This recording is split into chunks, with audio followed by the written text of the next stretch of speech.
Julianne Genter. Thank you, Mr. Speaker. The government has been caught out. This national government has been caught out helping an industry that only exists to help the global wealthy elite hide their assets so that they can avoid paying taxes and potentially engage in even more nefarious activities. And I have to congratulate the Minister and the Prime Minister for accepting the very reasonable recommendations of the Sherwin Report, because when those recommendations were made by opposition parties, like the Green Party, the government described them as, quote-unquote, barking mad. Amazing how when something comes as a proposal from the opposition, the National Party refers to it as barking mad, but when it's in a report that they've commissioned from a tax expert, they're willing to accept it. So that's great. But I have to say that the minister is being a little bit misleading when he says that the opposition party are the ones making scurrilous attacks, when in fact it has been the national government who's been accusing everyone else of making attacks on them, when in fact the truth is they were wrong. And they've been caught out. Let's start at the beginning. So at the beginning, when the Panama Papers were released, and a number of tax experts were saying that, in fact, New Zealand has a number of loopholes and our foreign trust regime could be used for tax dodging purposes if the settlers were not resident in New Zealand or Australia. What did the Prime Minister say? The Prime Minister said, nothing to worry about. Quote unquote, New Zealand has full disclosure of information.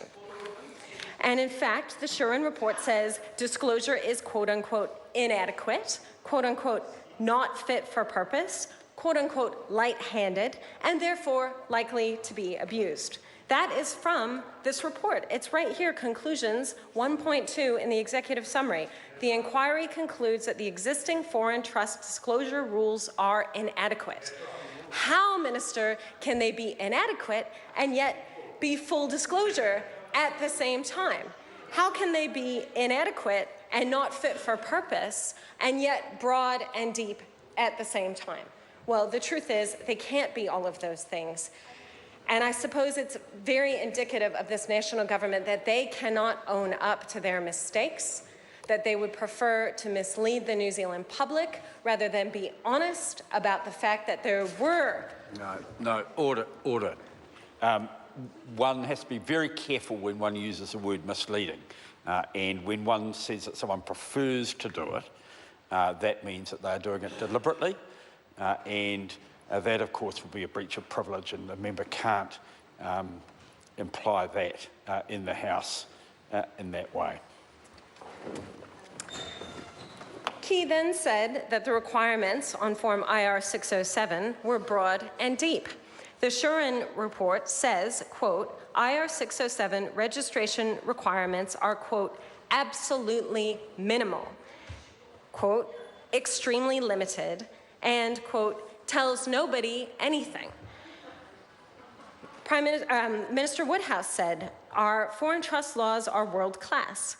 But the Sherwin Report says the risk of the use of foreign trust for inappropriate purposes is high.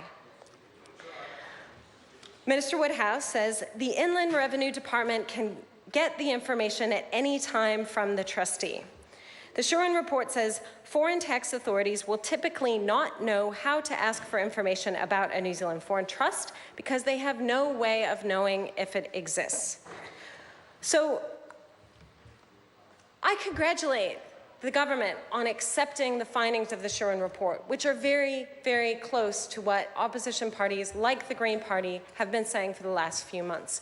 Our goal is not to damage New Zealand's reputation. It's to identify a serious deficiency within our law and provide some constructive solutions, because we know that New Zealanders don't think it's right or fair that New Zealand's foreign trust laws should be used by wealthy people from overseas to avoid paying taxes in their home countries. And I would be the first to say that I don't think this national government is entirely responsible for those loopholes because they existed for a very long time. But it was under the national government's watch that the loopholes really started to be exploited, and the number of New Zealand foreign trusts registered in New Zealand went through the roof. And then there's the whole issue of whether or not they knew it was a problem at the time. Now, if we go back in the timeline, we have a report from August 2013 where the IRD warned the government about the high risks of New Zealand foreign trusts. And the report says, quote, "Our foreign trust rules continue to attract criticism, including claims that New Zealand is now a tax haven in respect of trusts. The mismatch between our rules and those of other countries may result in income not being taxed either in New Zealand or offshore.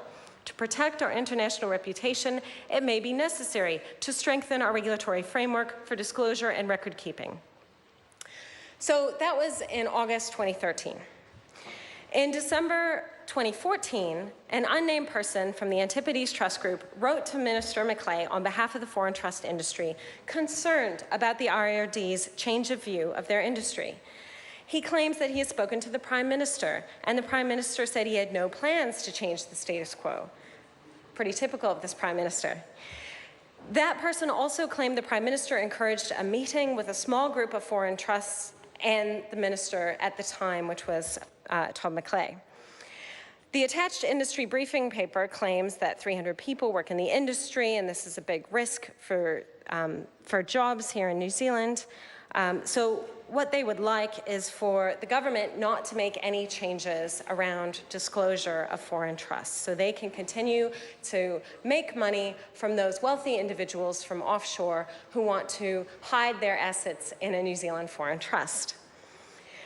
The very next day, Minister Macleay expresses concern to IRD officials that their report might include removal of the foreign trust regime. So it's pretty clear where the direction to not pursue reform of the rules came from, and it was not coming from IRD. It came from this government because they were lobbied by the foreign trust industry. And I think that's something else that New Zealanders should be very concerned about. This national government is open for business, and it's quite open to being persuaded by members of that wealthy elite class of New Zealanders, but not open to the interests and values of your average New Zealander who would say, actually, we don't want New Zealand being used as a tax haven. So about 9 days later, December 12th, 2014, we have an IRD report on foreign trust rules. The IRD found that our approach to taxing trusts differs from the international norm and has attracted criticism internationally. Our regulation is not good enough, and it's difficult to enforce compliance with the rules. Being perceived as a tax haven is damaging our international reputation. IRD questioned the adequacy of our disclosure and record-keeping requirements and suggested that perhaps they didn't have the ability to ensure compliance. But just a few days later after that, Minister Todd Macleay meets with representatives of the foreign trust industry in Auckland.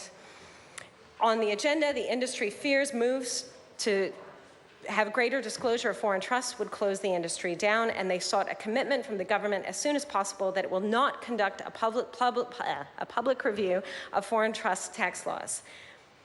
And that's exactly what happened. So what took the Panama Papers, and it took that enormous public exposure and scrutiny for this government to undertake the review that should have been done several years ago. And it took that exposure and the continued scrutiny from opposition parties demonstrating that the government was, not being completely transparent about how our foreign trust rules work in their answers to questions. That's what it took for this government to undertake a review and to propose the sorts of recommendations that the Green Party proposed in our bill and in my SOP to one of the tax bills. All that we recommended was that there was a register and that it was required for the settlers to disclose their foreign address, country of tax residence, information about non-resident trustees, and information about who the beneficiaries are. And that's exactly what the strengthened disclosure that's been recommended by the Sherwin report. So I think, Mr. Speaker, The issue here that should really concern New Zealanders is the fact that the national government is willing to turn a blind eye to activities that most New Zealanders would consider are unfair and wrong. They're willing to do that when the right people with the right money and the right connections lobby them. And it's only when there's persistent scrutiny from international and domestic media and the opposition parties that this government will actually listen to reason and start to do the right thing. Speaker. The right